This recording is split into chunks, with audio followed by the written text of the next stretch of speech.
This episode of The Witch Wave is brought to you by Wiser Books.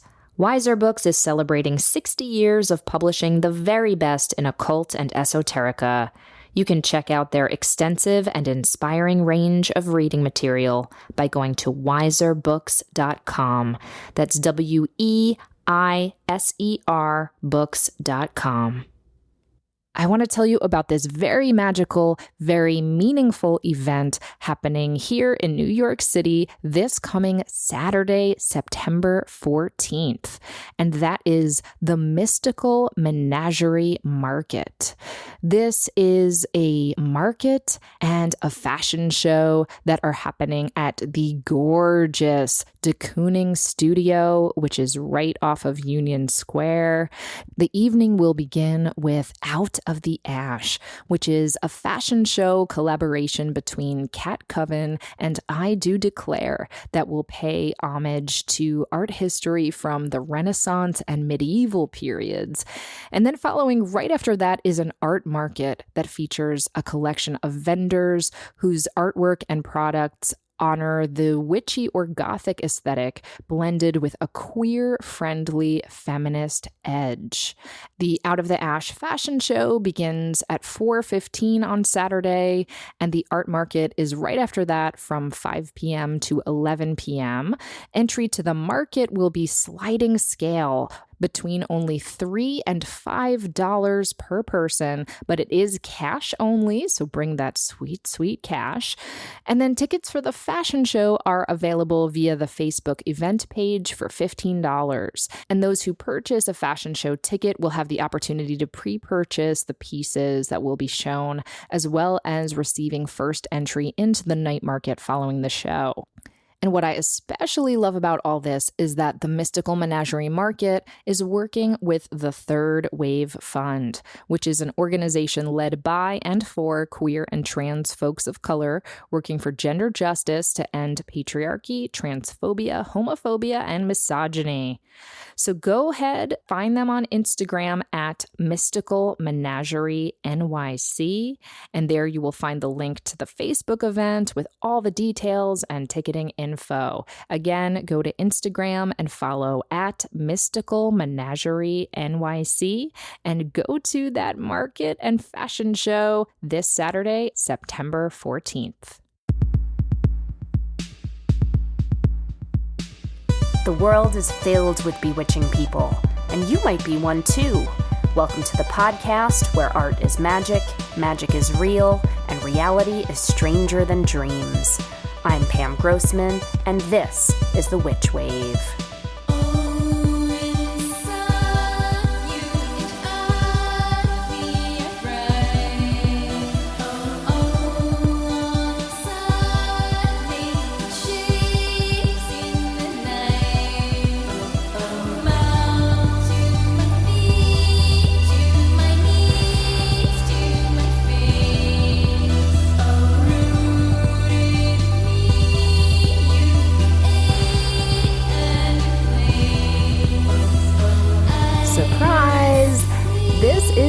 Bonus Witch Wave episode. We officially come back for season 3 right before Halloween on October 30th. I can't wait to share the new full episodes with you. But in the meantime, I've been missing you so much that I wanted to share the audio of a live event I did in June at Catland, which is Brooklyn's leading occult bookshop. What you're about to hear is a conversation between myself and the writer Jessa Crispin and the artist Jen May. Together, they do a gorgeous tarot deck called the Spolia Tarot, which some of you might be familiar with. But because this was also a release celebration for my new book, Waking the Witch, Reflections on Women, Magic, and Power, you may have heard of it. At the top of the episode, you're also going to hear me read an excerpt from the book. And then I dive into a full conversation with Jessa and Jen about tarot, creativity, art, magic, all of that other good stuff. So have a listen, and I can't wait to meet you back here in October.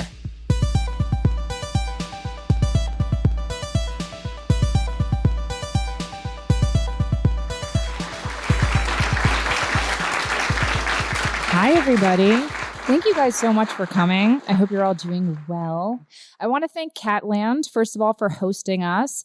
Catland has been so very, very kind and supportive of my work for the last several years, and I'm so happy to be partnering with them.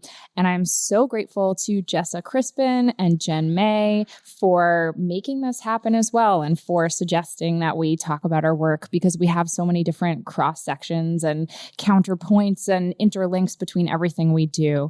So why don't I kick things off by just setting the stage here?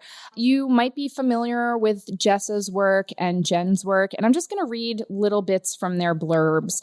Jessa's someone whose writing I've admired for many, many years. Some folks might be familiar with her website, Book Slut, which unfortunately is no longer. Fortunately. I'm so glad it's not happening. It was wonderful. And Jessa has written just so many incredible essays and articles, and some of her books, such as The Dead Ladies Project, The Creative Tarot, which I've brought with me, and I'm going to have her sign it because I'm a Jessa Crispin fan. And of course, Why I Am Not a Feminist Manifesto, which we'll be diving into. And then, of course, the projects that she has with Jen, the Screaming Women zine and Spolia Tarot.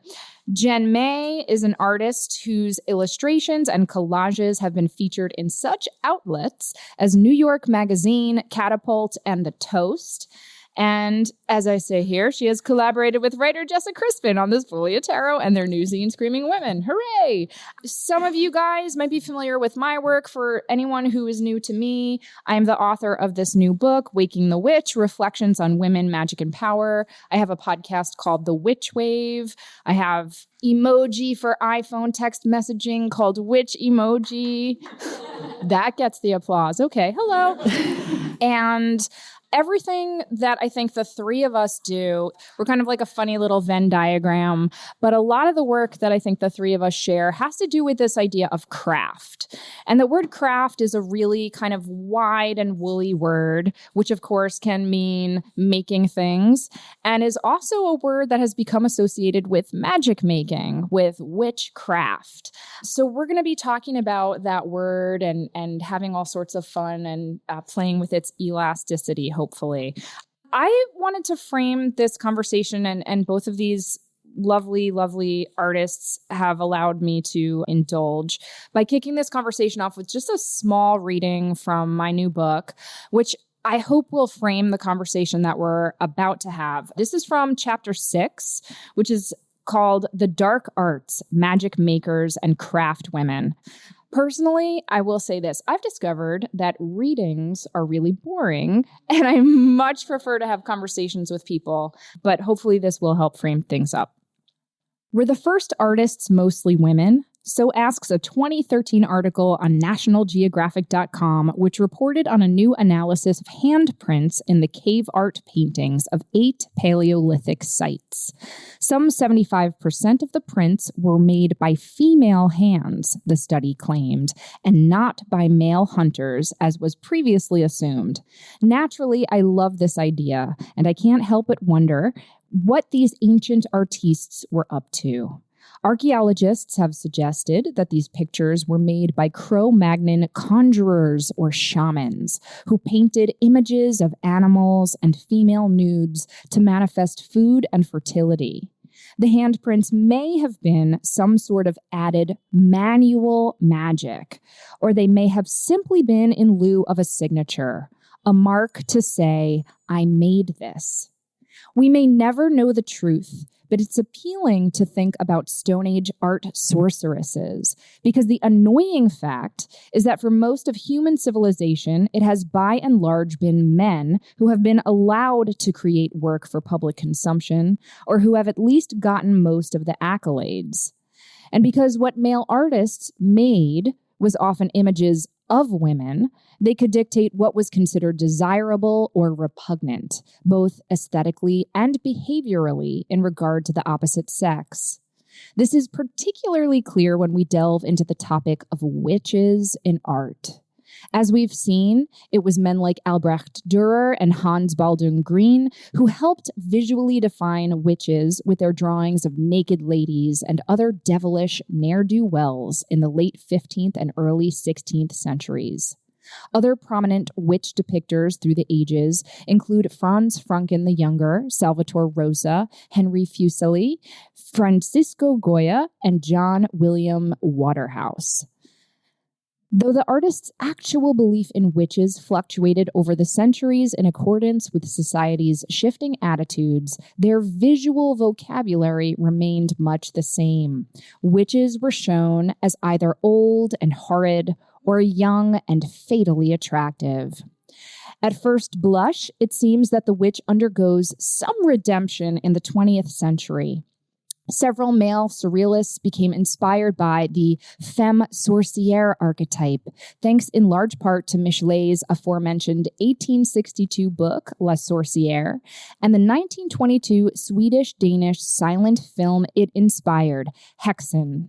The idea of the free-spirited, intuitive, bewitching woman inspired surrealist painters, including Max Ernst, Paul Delvaux, Victor Brauner, and Kurt Seligman.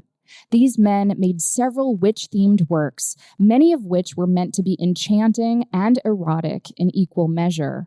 But even with their supposedly more positive artistic spin on women with special powers, many of these witch pictures are faceless or nude, and often both. Now, I must say, as an art nerd in general, and a witch-obsessed one at that, I adore many of the works of these mesmerizing men, as objectifying or politically incorrect as they may be by today's standards.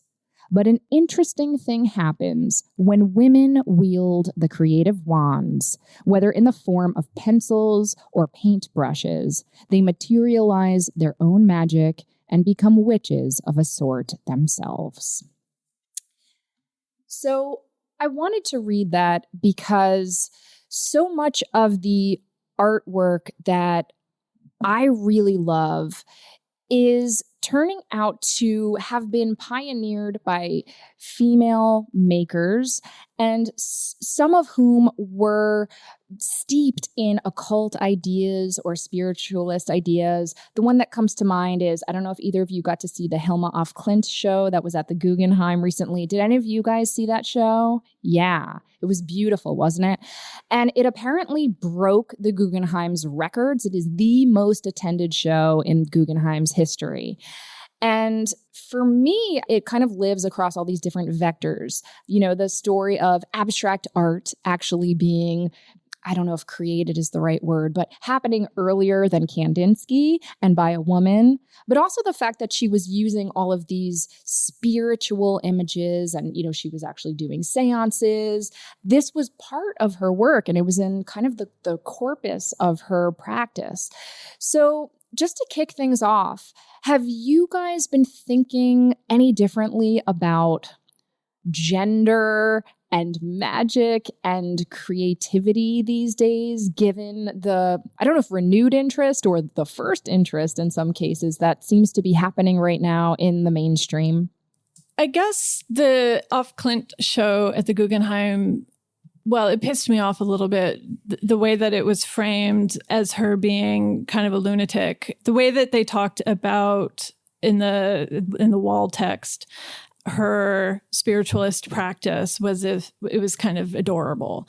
And there wasn't any sort of reference of what the imagery meant. So there was, you know, if you have sort of been grounded in esoteric studies, if you have studied these sort of magical cults, if you know Christian iconography, then you get a lot out of that work. And if not, it just looks like abstraction, but it's not abstraction. She wasn't trying to be abstract. She was taking visual dictation.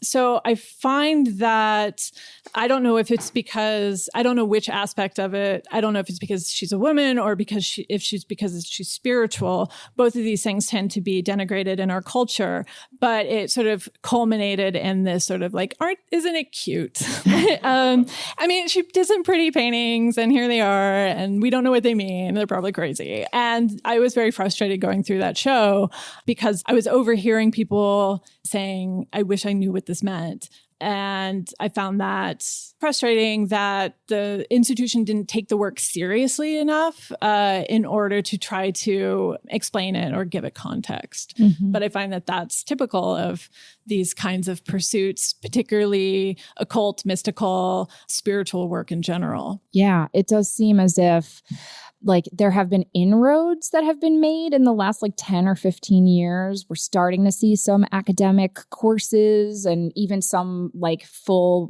degrees that you can now get in Western esotericism and things like that. But it is very, very slow for sure. For sure. Jen, did you get to see the Hilma af Klint show? I did see it. I love her work. I think to what Jessa was talking about in thinking about it afterwards, there's this weird thing where when it's in a museum, it's seen as just art, like this untouchable high art, when she made it to kind of have this purpose as a tool more than art, a tool to tell a story or something. Absolutely. And to your point, I think so much of this kind of creative work is meant to be interacted with. It's meant to be dialogued with, whether that's to enter into a meditative space or a transcendent kind of liminal space when you're engaging with it. And sometimes it's actual objects that were meant to be used as either ritual tools or spellcraft tools. It's that same feeling I kind of get when I'm going through any museum, really, and you're looking at, you know, the magical ceremonial masks of some culture or beautiful staves or things that you know were meant to be these active ritual objects. But then you have that real dividing line between you and the object. You brought up tarot, and I think that's a really great kind of connective tissue also between a lot of the work that we've been thinking about lately. In this chapter, I should have said, so I write about 5 artists. I write about Georgiana Houghton, Hilma af Klint, Pamela Coleman Smith, who we'll be talking about quite a bit, and then Leonora Carrington and Remedios Varo. And all of these artists, through my mind, are kind of art witches, which is what I call them in the book. I don't know that they would have called themselves that, but to me, they seem to be engaging in some sort of practice where their art, to your point, isn't just about making a pretty picture. It's supposed to be elevating your frequency somehow, or it's supposed to be something that you are engaging with in this much more, I don't know, divine, interactive way. So let's talk about tarot. Both of you have created this gorgeous deck. This is going to be a little hard to see, and certainly anyone who's listening to this recording later, I will describe it. This is the Moon card. Actually, Jen, will you describe it? Since you have created this beautiful card. What are the images? I mean, it's weird to describe something that I made. I know, and I'm going to make you do it anyway. There's a black background. Yes. There is a full moon. It's blue. Mm-hmm. There is this crescent moon above the... Is it Hecate? How do you pronounce it correctly? Hecate. I've heard Hecate, Hecate, Hecate. Yeah, I don't know what it is. It's Greek to No me. one knows. It's So there's a crescent moon. There's a Hecate, 3 triple head, triple goddess. There is a snake kind of wrapping around her.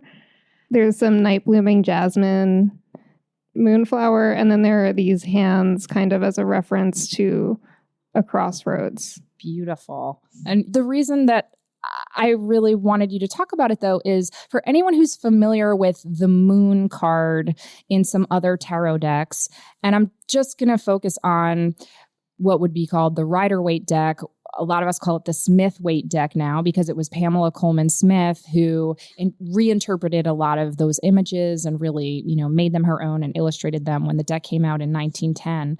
But this looks different than the Moon card that a lot of us are familiar with in the Smith-Waite deck. Mm-hmm. So when you guys were talking about creating a deck together, and Jessa, why don't we start with you? Why did you even decide to make a new deck in the first place? There are lots of decks out there. I think yours is exquisite. But why did you think something was missing? What did you want to add to this dialogue? Well, I was drunk in Romania. And that is how all stories should begin. And I emailed Jen. I was like, "Hey, do you want to make a deck with me?" And she's like, "Yeah." So that's the origin story. Perfect. The end. So it wasn't like we, assessed the history of the tarot and said, we see this giant gap that needs filling. I guess both of us just thought it would be an interesting project to do. And that's it. We were interested in doing it. And we naively thought it would take about a year. Yeah. Or 6 months. 6 months. We were like, oh yeah, we'll knock it out. It took us 3 years. 4 actually to make it an object. Yeah. It was a daily thing for about 4 years. And we didn't even have, like you said, we weren't like, we need to add to this conversation. We didn't even really have a plan. No. At all. No. Okay. We didn't know if we were going to actually print, we were making it, but we didn't know if we were going to print it. It really wasn't until it was done that we're like, I guess we have to do something with this. We have all these collages we should do something with. They're taking up a lot of space in Jen's studio. Okay. If I may, that's lovely. But Jessa, you wrote an entire book called The Creative Tarot. Mm-hmm. So let us not underplay your immense amount of knowledge and thought that you've put into this topic. So how did you get interested in tarot in the first place? I was freaking out and annoying the shit out of my friend. And she took me to her tarot card reader because otherwise she was going to murder me. When was this? I was 27, beginning stages of Saturn return. Yes. Obviously. And I had a deck when I was younger, when I was 16, because I had dyed my hair black. So it's, it comes with the hair dye kit. It's true. Manic Panic gives you your free deck. Yeah. Yep. And so I didn't really take it seriously until I had the reading at 27, and it was very helpful. But it was also very unusual. She still is a Jungian tarot card reader / shoe designer. And I still go get readings with her every once in a while. But she's amazing. Based? Hell's Kitchen. Oh, excellent. She's here. She's from the Bronx. Yeah.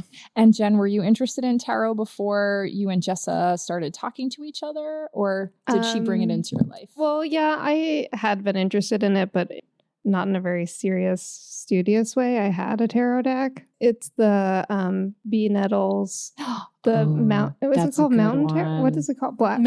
She was a feminist she's photographer, and it's all black and white. Yeah, and some of them are the most beautiful images you've ever seen, and some are just like a guy standing there. Holding a stick. Sword. It's very 70s, isn't it? It's very 70s. Yeah. And the back design is not my favorite. And it's like a tribal tattoo really looking bad, thing. Yeah. When I saw some of the images from it, I loved it, and so I bought it. But I dyed my hair when I was 14, and it didn't come with a tarot deck. Oh my god, you were ripped off. Yeah. Oh my goodness. So I didn't actually get one until I was in my 20s, and I knew about it. I would pull a daily card and stuff, but nothing compared to Jessa. Jessa's knowledge. Well, speaking of Jessa's knowledge, one thing I love about your approach to tarot is you really draw on your literary background. And in your book, especially, which I love, The Creative Tarot, I really, not just because she's sitting here, I really recommend this to anyone who's interested in tarot, because not only do you go through every card one by one, but at the end of each, and you're such a beautiful writer, but at the end of each, there are also works of art, literary suggestions, books, music that you think kind of resonate with every card. So what made you decide to include that? It also sounds quite Jungian, if I may. Well, that was because of this woman that I went to who would just sort of rattle off at the end of our sessions book recommendations. And they were always very helpful. So I just was like, well, I'll just steal her bit and not credit her. So that's perfect. Hopefully she will not ever listen to this. Well, I did dedicate the book to her. So there's something. Damn it, Jessa. And, your deck is different not only in how it looks, but you have extra cards. Mm-hmm. So the typical tarot deck has 78 cards and yours has 94. Okay. Yeah. And can you share with the good people what the extra cards are and why you decided to include them? They're the zodiac and the elements, but you can share why we chose to include them. Because we were feeling really, really ambitious when I was in Romania. Part of the reason is that before the Rider-Waite-Smith came out, there was a lot more variety in the decks. So some of them had, for example, like 2 emperors, a Western emperor and an Eastern emperor. Some of them had the devil and the devil's house. Some of them had zodiac cards. Some of them had elements. So some of them had a pope and a popess. So it was just a lot more variety. And then it became very standardized by the Rider-Waite-Smith. So we just sort of wanted to bring some of the variety back. Yeah. And do those cards, are they kind of self-explanatory in terms of their meaning? So if someone were to get a fire card or the card of Scorpio, how would you have people interpret them? Well, it depends, right, on a person's astrological knowledge. I know a lot of people just take them out of the deck if they're not into astrology, but they are as complicated to read as the major arcana in the sense of, you know, if you do pull Scorpio, is it referring to the fact that what Scorpio rules in your chart? Is it referring to the time of the year? Is it and so it's about the meaning that you bring into it and the knowledge that you bring into it. Yeah. It's for optional use. Yeah. Excellent. Excellent. And was it fun for you to get to sort of create new images for suits, I suppose, that wouldn't normally be in a tarot deck? Like, was that more liberating or was it easier? I don't know if easier is the right word for you to work on. The Scorpio card was so hard. Yeah. That makes a lot of sense. I'm a Scorpio and I couldn't do it. And I didn't do it until I finished every other one, glued them down and scanned every other card. It was like haunting. But I think, you know, the one it seems right now. I approached them in the same way. Yeah. So the way that we did work on it was Jessa would write me a really long email about each card. And then she didn't just send you the book. This came while we were in the middle of making it. Oh, I didn't know that. Yeah. Okay. We were making I thought this it came for out so earlier. long. Okay. Yeah. So Jessa would write a long thing that she would include in associations, like you were mentioning, literary, movies.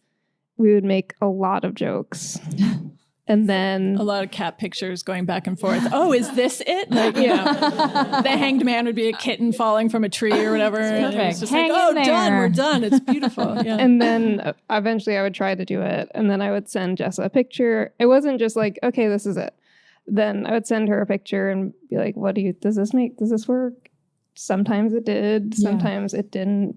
And we would kind of go back and forth, and I wouldn't get glued down until we were like, that's Libra. Yeah. I do want to point out that all the collages are on paper because I think people think that a lot of them are digital, but she spent hours and hours and hours at Kinko's running off images and changing the colors and everything. Like everything is by hand. Yeah, it's done the most like difficult, time-consuming way possible. Super analog. Yeah. Excellent. Excellent.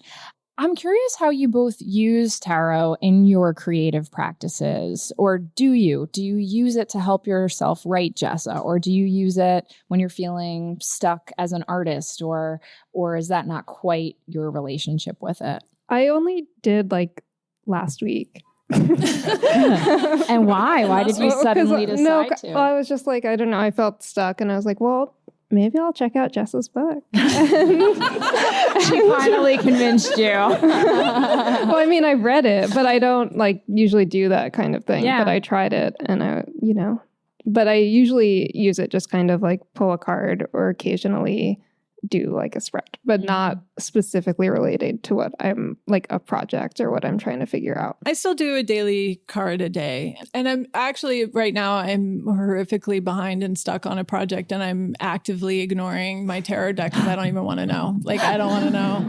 I don't want it. I don't want bad news. So I'm just gonna pretend like it's not there for me. So yeah, that makes a lot of sense. And yourself? What's your like regular practice? So I like oracle cards these days. I love tarot, but because I've been working with it for such a long time, I've needed to shake it up with kind of new symbols.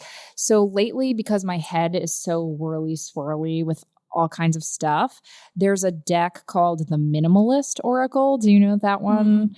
It's basically these very simple, bold, it almost looks like kindergarten kind of colors and bold abstract shapes. And then there will just be a word on it like vertical. And that's been freeing me up a little bit more because, to your point, Jessa, like tarot sometimes freaks me out. Like it tells me stuff I don't want to know. Yeah. And I can like sometimes err on the side of being a little bit extra plannery, control-y, type A-ish. I'm working on it.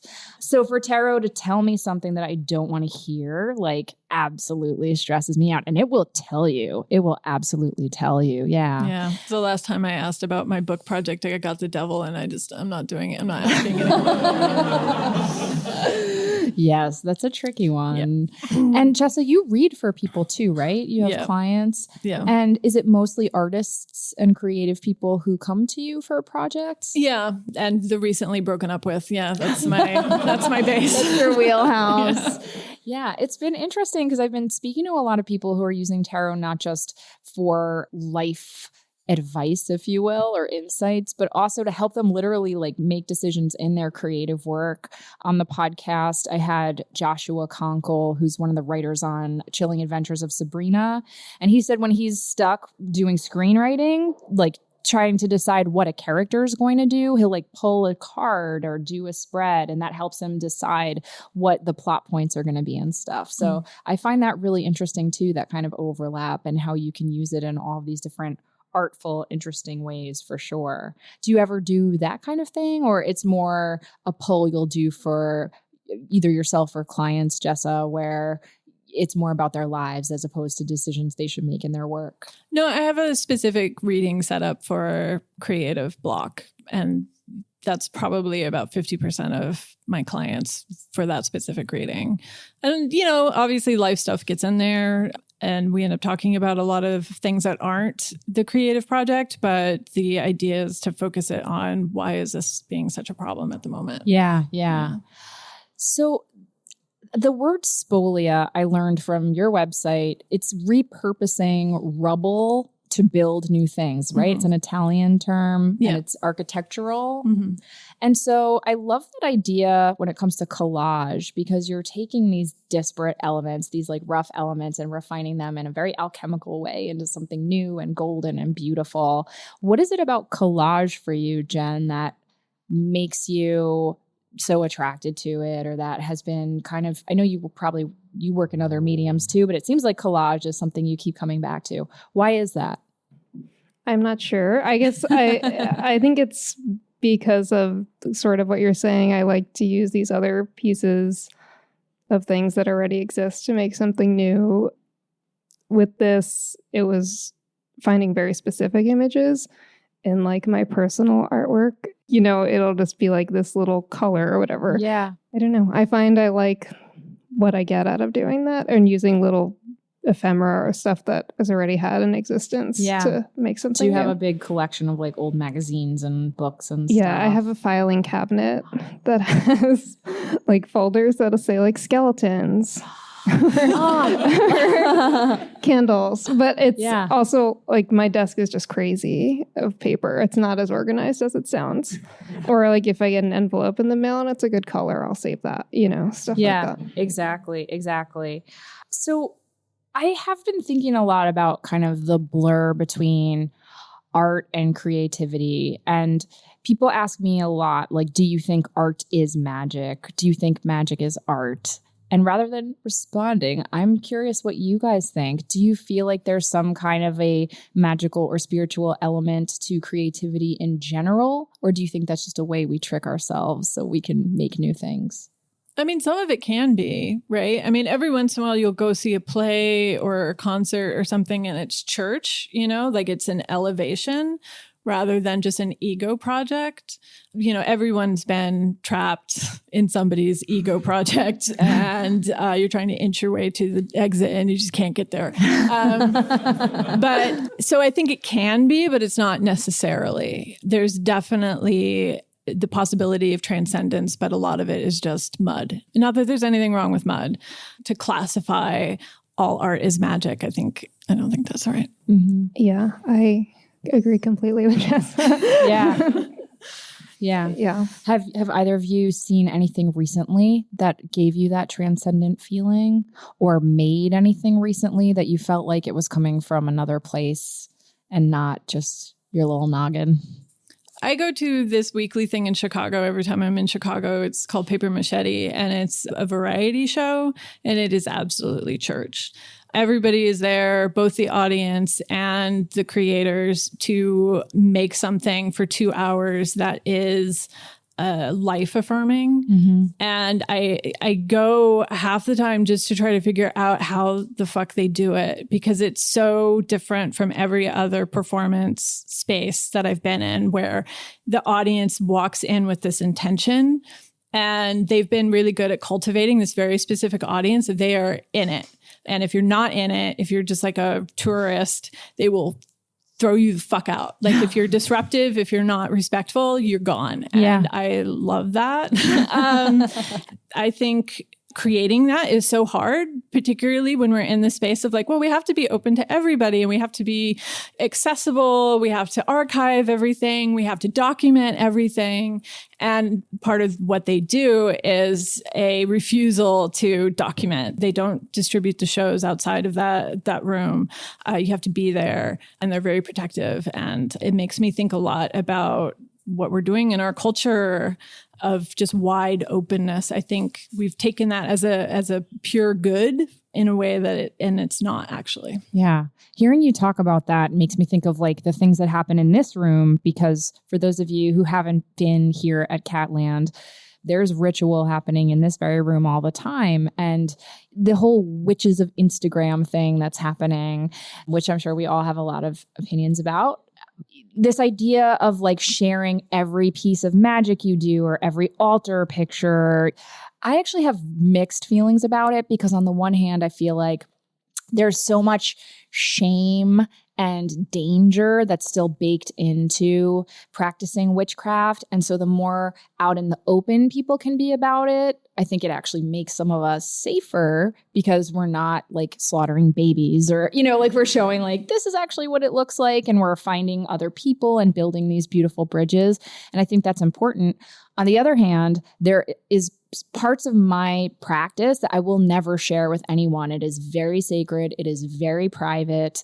And to your point, I think the connection between like performance and ritual, because ritual is a performance, even if you're just performing for yourself or for spirit or whatever word you want to choose there, like it still has a performative element to it.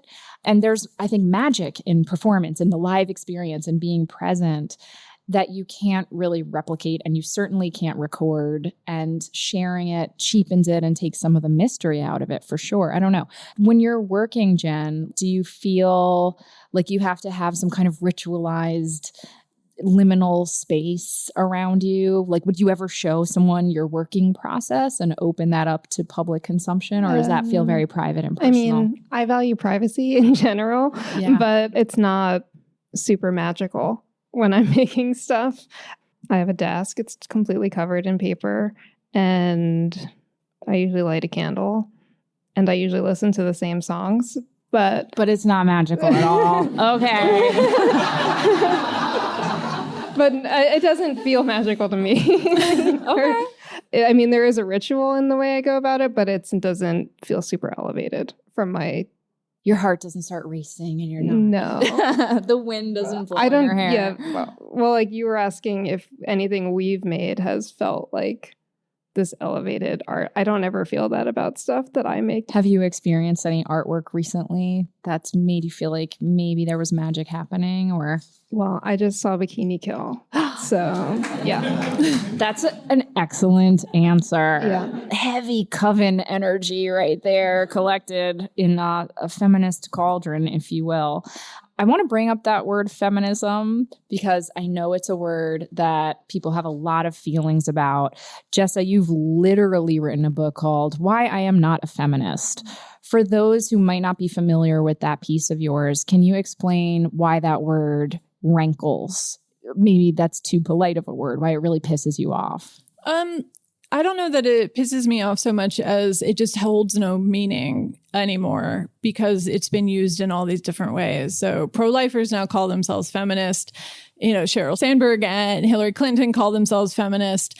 When I say feminist, it no longer, because it's been used in all these different ways, conveys meaning to whoever I'm addressing. So to label myself in that way in a word that is empty just seems useless. So I wanted to write this book about how that word became empty and how we can pursue these things by figuring out what we actually believe and value. Because I find that most feminism, in the way that I find a lot of witchcraft stuff, completely devoid of any sort of definition or meaning. People are like, I'm a witch because I did a thing. And I put a crystal on a candle. I'm a witch. And I took a picture. And I just don't think that's anything. So I want to get back to, what does anybody actually believe? What values do you live your life by? What do you actually put blood and sweat into, rather than this is the t-shirt that I happen to be wearing today? Yeah. So, yeah. Do you think of yourself as a feminist or a feminist artist? I mean, I agree with what Jess is saying, and I understand that, and I really liked her book. But when I was younger, I was really like, I'm a feminist artist. But no one was saying that then, and it wasn't cool at all. Sure, I guess still am. I don't know if you would get that from what I'm making, but it is still something I care about. But I also feel like Jessa was saying, at this point, I don't know what that is supposed to mean. And while you were talking, I felt the same way. And you kind of talk about in your book how the word witch means almost anything at this point. I think I have a different perspective than you guys do on this stuff. Even if it might annoy me in certain moments that someone's using the word and I think they're a lame person or whatever, like, for me, I just feel like there are so many different points of entry for feminism or for witchcraft. And I've grappled with this a lot, right? Because I've been a practitioner my whole life, pretty much. Like, when I call myself a witch or I call myself a feminist, like, these are things that are fundamental to who I am. And I believe I have put in the blood and the sweat and the tears and the reading and the research and the experience to be able to, like, lay claim to those words. On the other hand, if, like, some 18-year-old goes to Urban Outfitters and buys a shirt that says witch or feminist, I don't know where that's going to lead them. Like, that could be just the little portal that they enter that makes them feel, like, really emboldened and then, like, takes them on a wider path. Like, I know so many people who got into witchcraft because they were really into Dungeons and Dragons or they liked a Led Zeppelin album cover. And I'm like, who am I to judge? Like, you got to start somewhere. You know what I mean? Even if some people are wearing the t-shirt and then they throw the t-shirt away, okay, but some people aren't. And some people then, like, wear that shirt and they feel a little braver and then they're, like, fucking voting and marching in the streets and all those things. So I don't know.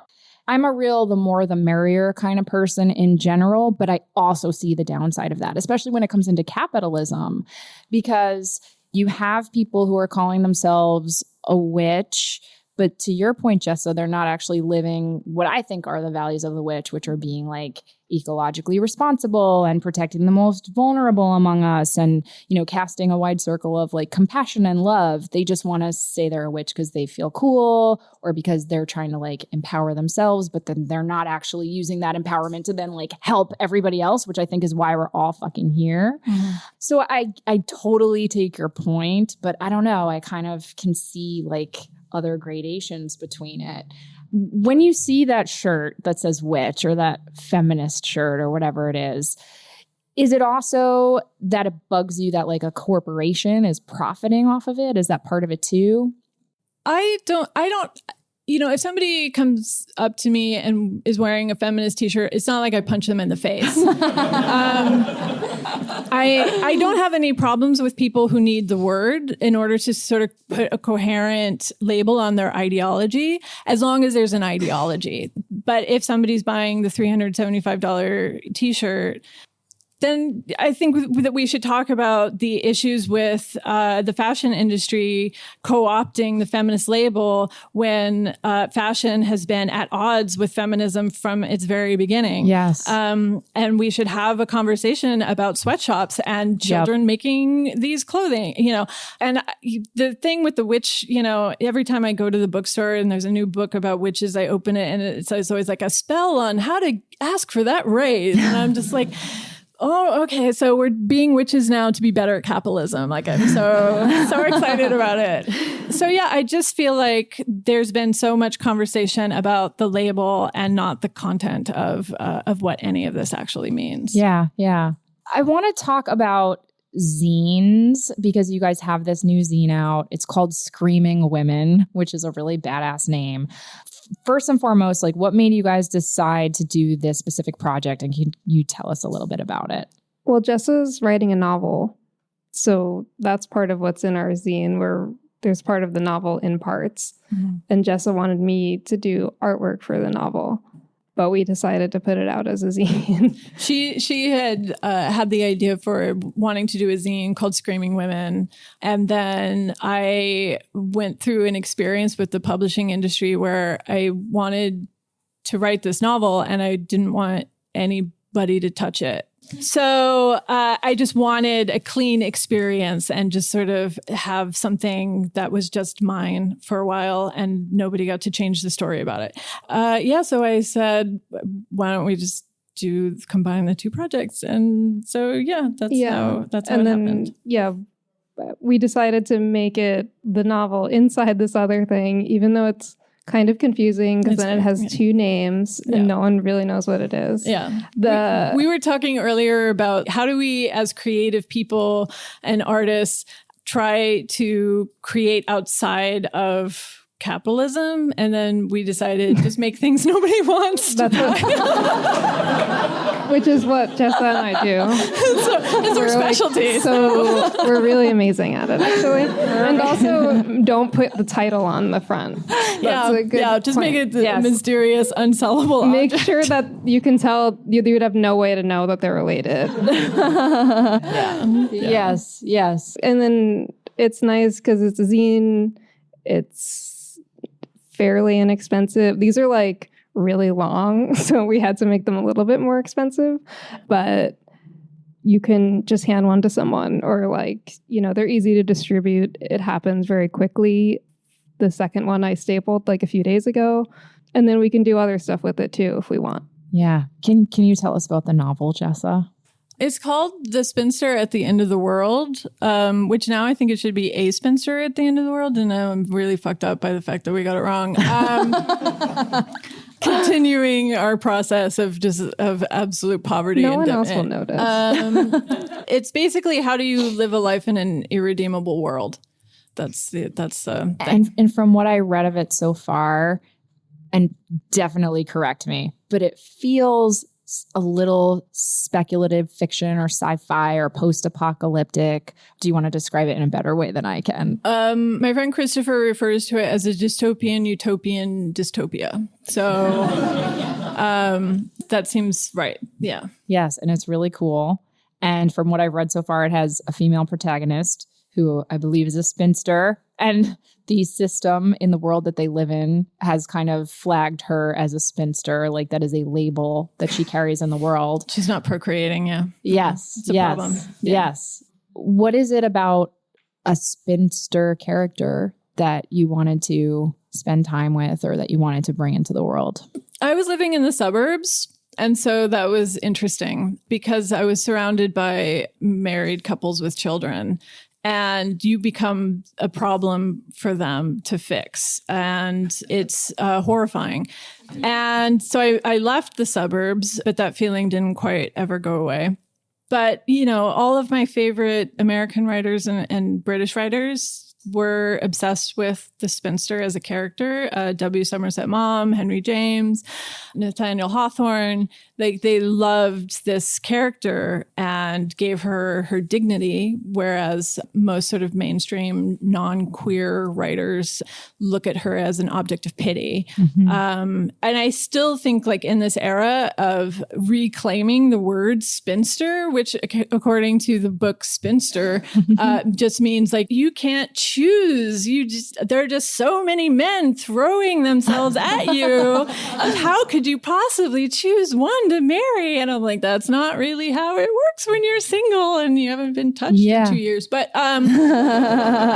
so I just sort of wanted to write a character like that in a kind of Jamesian way. Yeah.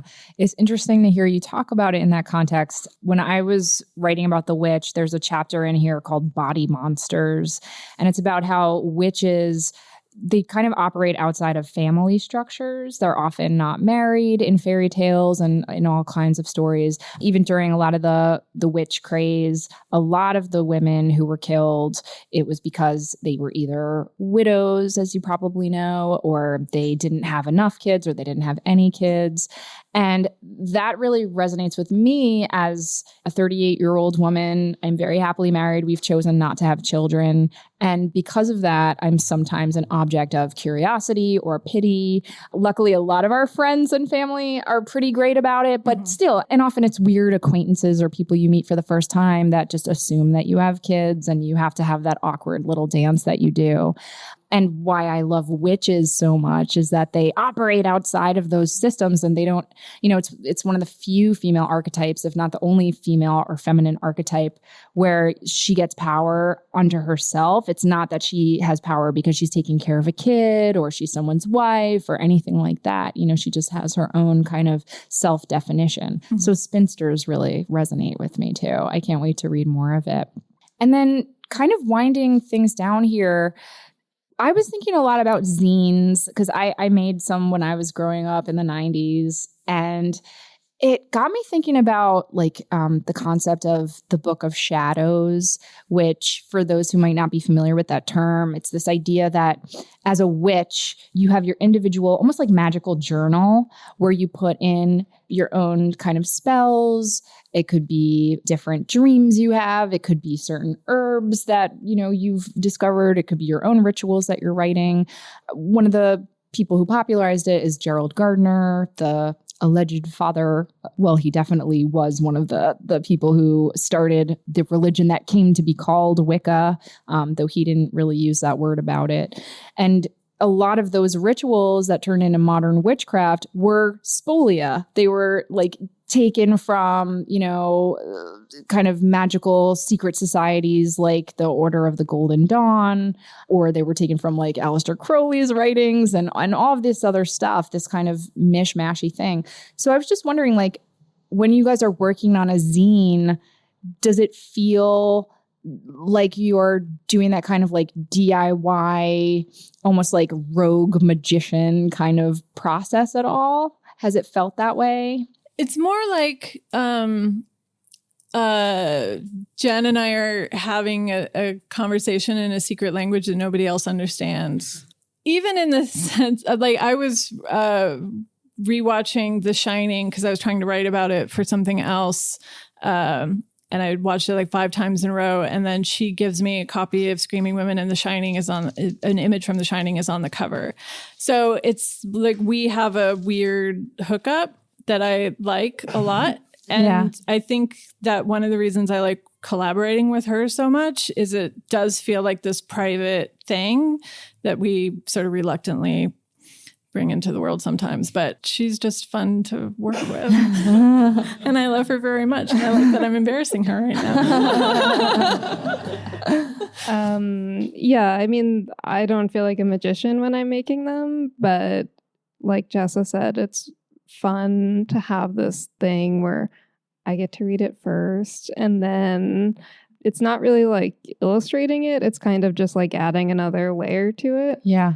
Which I'm not sure if it's distracting or annoying for people who are actually reading it, but it's awesome.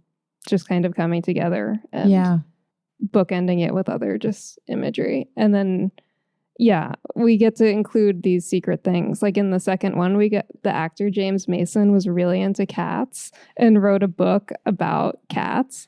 And we included a picture of Flower Face's cat at the back. So that's what that is. Yeah. And it's nice to have a place to put something like that, like having a shared interest in Flower Face. We can be like, oh, we'll put it in the zine, you know? So that's awesome. Hearing you talk about it reminds me of the notion of the third mind that lots of artists, was it Burroughs and Geisen who came up with that term, third mind, which is the idea that, you know, between two creative collaborators, that this alchemy happens where, you know, you kind of forget who started something and who began it, and the work kind of becomes this third other thing that transcends either of the makers. And I think it's a really beautiful notion, and it's such a fortunate thing that you guys found each other.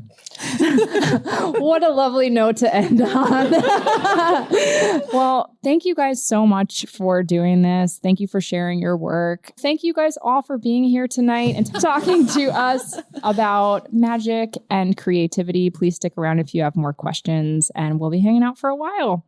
Thanks, guys.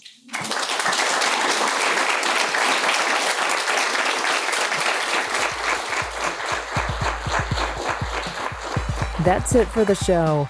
Thank you again to Jessa Crispin and Jen May for sharing their creative magic with me.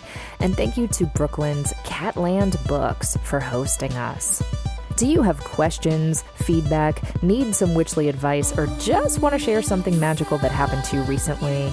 Drop us an email at witchwavepodcast@gmail.com. We'd love to hear from you, and you just might make it on the Witch Wire. The Witch Wave is produced and recorded by me, Pam Grossman. This episode was edited by Rachel Jacobs. Thank you, Rachel. And she also recorded it live. And I did some editing on this episode myself. Our theme music is the song Hand and I by Lycanthia. Special thanks go to Matt Freeman and Chiquita Pascal. You can check out information about this and other episodes of The Witch Wave on our website, witchwavepodcast.com. Please subscribe to us on Apple Podcasts and give us lots and lots and lots and lots of sparkly stars. It really makes a difference and helps other people find the show. You can follow us on Twitter, Instagram, and Facebook at WitchWavePod, and you can check out my witch emoji for iPhone by going to witchemoji.com or downloading it in the App Store. And please consider buying my book, Waking the Witch, which is out now. I've got a ton of events and appearances coming up throughout the fall, so check out my events page on pamgrossman.com/events. I hope to see you on the road and in the skies. I'll see you back here for season 3 on October 30th. And as always, I thank you so much for listening. Witches are the future. I'll catch you next time on The Witch Wave.